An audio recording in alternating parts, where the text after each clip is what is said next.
Hi everyone. How's everybody doing today? Uh, what a day, what a day. Get a sip of my coffee and get myself situated.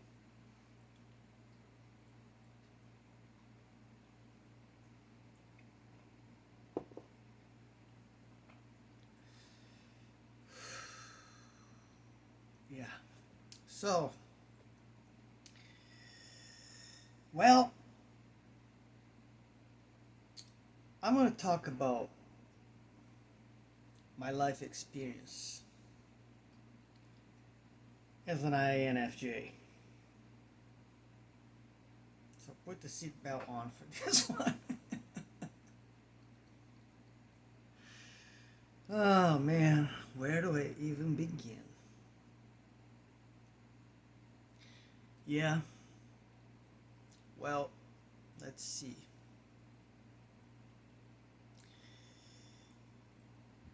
I loved art when I was a child. Anything that was art related, that was my thing. I loved it so much. And I'm getting back into it now, you know, after 50 some years. I'm getting back to it because I'm feeling called to go back to it. And this is a strong call that I can't just, deny. But that may be another video for another day, maybe, perhaps. But I loved art when I was a child, and so when there were like classes or anything that was like anything that was art, I it was so nice. I loved it because I used to do all kinds of different things. Work with like acrylic paints, resins, um, sculpt on wood, model clay, um, drawing, painting, you name it, everything. I liked it. I liked it a lot. And I don't know how it is these days because I grew up in Brazil for a good chunk of my life. I was there. When I moved to the United States, I was 26 years old, I think, if my mind serves me right. I came here back in 1996. Yeah, I was either 26 or 27.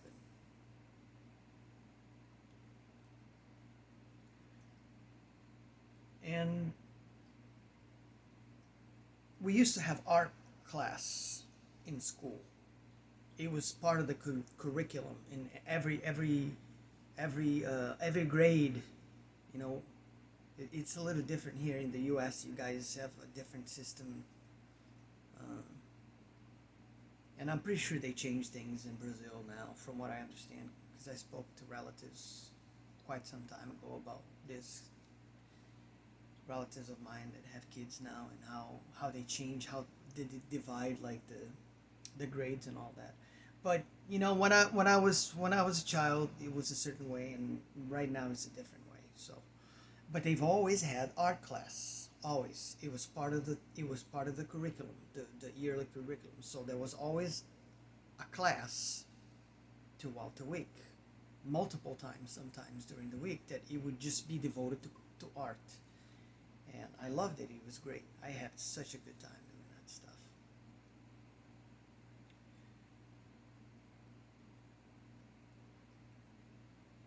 I was very, very selective about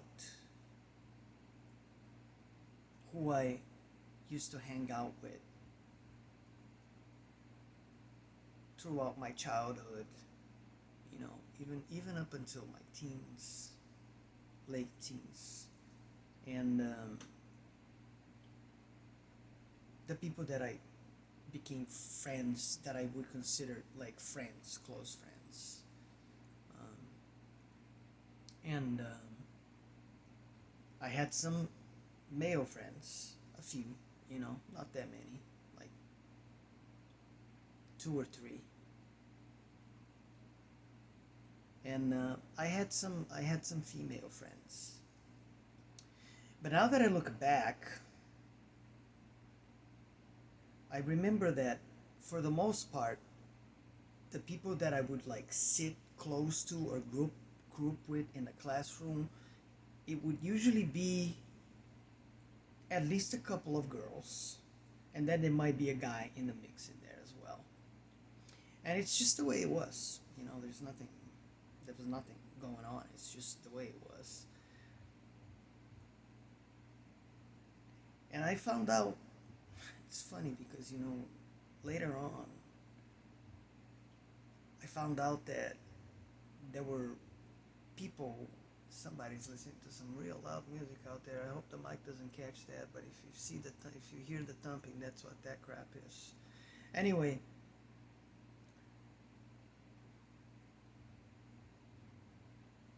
I was so like innocent for such a long time. Like in the real sense of the word, like when you're just living your life and you don't even know what's going on. You're not even thinking about you know relationships, any of this stuff. Like liking people, like some kids they might start doing that kind of stuff pretty early. I wasn't like that. So I never really was looking for that kind of thing when I was younger. And it's funny because I remember that, later on, I found out that one of these girls that I always sat with, um, I think her name was Patricia, if my memory is still working good at this point. Yeah, I think that was her name. She had an older brother. He was on a class that was like a year or two, you know, further than the one that we were in. And I flunk, in school quite a bit, not because not because I wasn't smart, far from that, but because I was very rebel, through certain phases of my life, and I just didn't really give a crap about education at all. I understood the entire indoctrination process before they even started, you know, trying to drill the garbage into my mind, because this is what school does. They don't teach you anything of real value for your development as a human being. And I mean that. Yeah, sure, you learn how to read and write. And that's the only good thing out of the whole thing, in my opinion. They don't teach you. They don't teach you. Have you ever noticed how they don't teach you anything about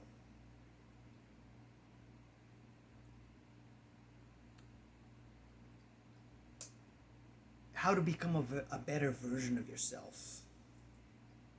How to make a crap load of money? They're not going to teach anybody any of that stuff because they don't want you to be successful in life. They want you to be a part of the herd so they can move you in whatever direction they want, so you're easy to be controlled, manipulated, and everything that goes along with that.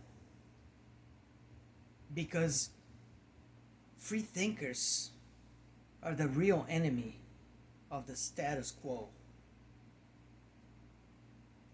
and this control system that exists all over the world. God forbid you have a mind of your own. That is a crime. You know exactly what I'm talking about.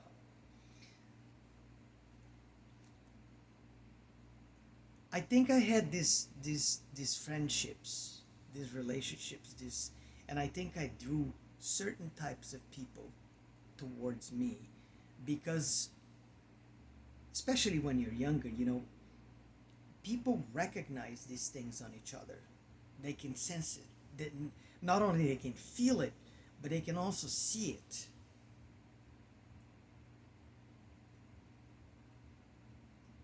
And then I got older, you know, and yeah, this girl, she liked me. She liked me a lot. I never knew this until years later, you know. But she had a major crush on me. I never knew this. Um, but I remember going to a party once and we were dancing to like some slow, like, I don't even know if it was Scorpions or one of those slow ballads from one of those, 80s, rock band songs that was a big hit at the time. And we danced together. And we were like holding each other tight, like really nice and stuff. And I had no clue that this girl was like crazy about me at the time. And then years later, I ran I ran into her brother.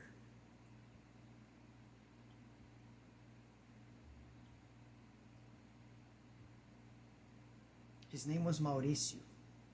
I never forgot that day. He was like a fit instructor on a fitness club near where I lived. And back then, talking about the 80s, the the mid 80s, late 80s, wasn't much later than that. I'm like walking down this major you know street, busy street avenue, and he's coming out of the fitness club that he worked at, and we bumped at each other. We hadn't seen each other for a while, maybe a couple of years. I don't even remember. And he was like, "Hey man, how you doing?" We talked to each other and stuff, and it was a quick conversation. We didn't sit there for hours talking. That was the weird part. And then out of nowhere, I don't know why, he told me, did you know my sister had a huge crush on you? You know, however long ago it had been. And I was like, no shit. Are you serious? You messing with me? I was like, because I never saw that. Never. That's the type of innocence that I had in me at the time that this whole thing was going on. I never saw that. I liked her, you know. I liked her a lot. She was like a great friend. Um, she was cute, you know. But I never thought anything about it. And this guy, he comes and he tells me this, and I'm like, wow. And I ended up seeing her after this. I don't remember how long after this I saw her. Somehow I saw her downtown one day or something as I'm doing something, and I don't even think she saw me. So we didn't even cross, paths in that sense. I saw her from a certain distance, but I saw her. She was close enough that I saw who she was and I recognized her, and and I thought to myself, "Holy crap!" Because she turned out to be stunningly beautiful when she got older. I was like, "Oh my god!" and I, and I walked away from that experience telling myself, "Dude, how blind could you possibly be?" But that's what happens, you kids, you sometimes you're not thinking about this kind of stuff because that's not where your mind is at. And that was one experience. You know, I came to the U.S. Um, what brought me here? This is an interesting, little bit of my life. What brought me here was actually a broken heart, believe it or not. I had a girlfriend down there at the time before I came here in '96. And when I came up here, we were kind of like went our own way at that point. And then I came here. And I was here for about a year until I don't even think it was a whole year. It was more like 6 months. I stayed here just long enough that it wouldn't mess up my visa going in and out and stuff. And then I went back, right? And I told my dad at the time, I never forget that. I told my dad that I needed to go back because I needed closure out of this whole situation between me and this girl, right? And I told my dad, I said, Dad, I gotta go. And he was like, what's going on?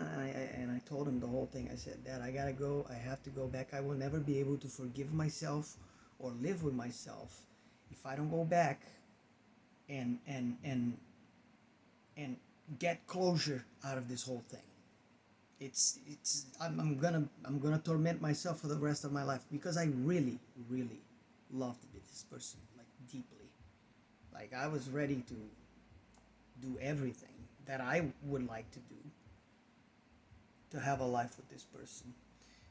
But you know, life works in mysterious ways, right? And I went back and we sort of like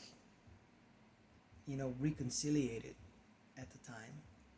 I remember that. It was okay for a little while, but I don't know. I just something. It was my intuition. It kept telling me, yeah, this. I'm not feeling this. There's something's not right. So it got to a point where one day we had this whole like conversation, and I never forgot what she told me. It was the lamest thing that someone can do to somebody. Like she basically told me that I was too good for her and that she didn't deserve me and that it was better that I found somebody better than her. You know, that was pretty much the spiel that I was given. You know,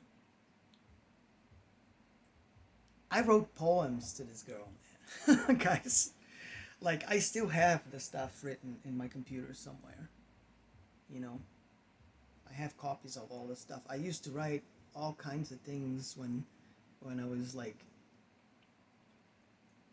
falling over heels over this girl, and yeah, I used to do a lot of cool stuff when I was young, and I kind of like left that part of my life, behind me. Never really looked back. The art part, definitely going back to it though.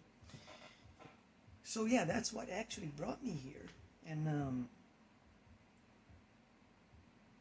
so after this whole talk happened, then I came up here, and eventually, I healed from that, but I think I still had a lot of leftover baggage from this up until maybe not that long ago, to be perfectly honest. Um, and I feel like I'm pretty good now, though. Like that's all gone now. Somebody telling you that kind of thing can be very damaging, in the sense that, okay, so a person is telling you that you're too good for them, and that's the reason why they don't want to be with you. What kind of logic is that, right? And I don't know, the way the brain works and the way we process certain things sometimes, it's extremely damaging to ourselves because I spent a good chunk of my life reliving that moment in my flashback brain and being like, wow, really, out of all the things you could have said, that's the one thing you chose to say. Could have just said, made some shit up, man.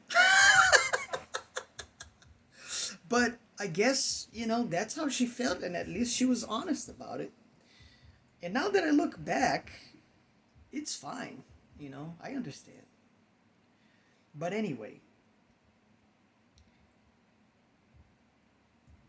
I came here, I ended up, eventually meeting the person who I married, had a child with.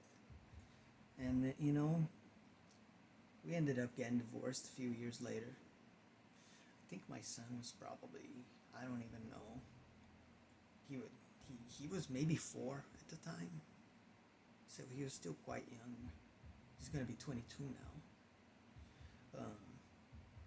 Yeah, and then she ended up, sadly passing away. You know, life is it's very strange sometimes. But throughout my life, especially during my time living here in the U.S., I've met a lot of people. And when I was younger, I was very naive, and I used to like get along with everybody and let everyone into my life. And that's atypical for someone who's an INFJ because we are usually pretty selective. I was like that when I was younger, though. I was very selective.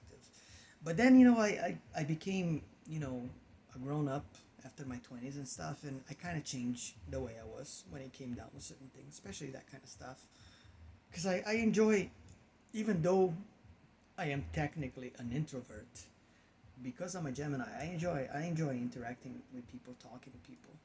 It's my thing. I like it, and I did that for a long time, up until probably my early to mid 40s or so. But then, after so many things happen in my life,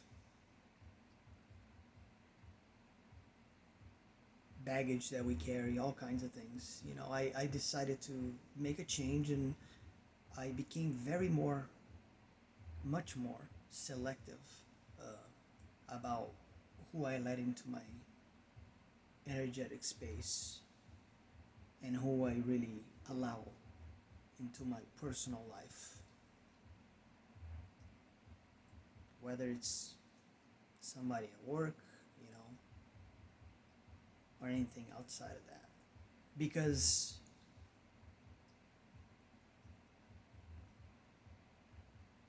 when you get to a certain point in your life, maturity wise, especially as you get older, you don't have time to be dealing with people who don't think the way you do.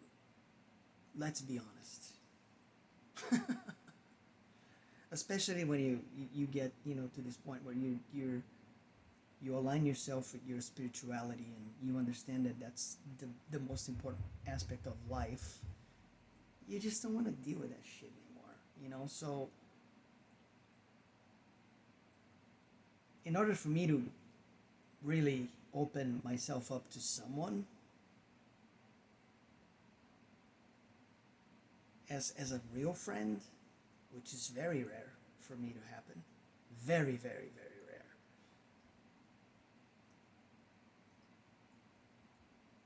I have to trust you. I have to know that you're up there in a lot of ways for me to allow that to actually become a thing, because I don't got time to waste anymore, you know. And that's been my personal, you know, life experience as an INFJ. I know a lot of us out there,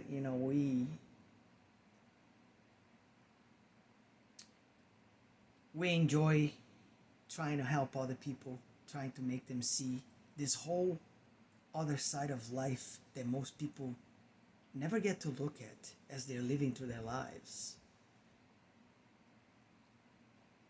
There are so few of us out there. We are really that rare if you look at the data that talks about how many of us are that specific type. And I know it feels like calling sometimes.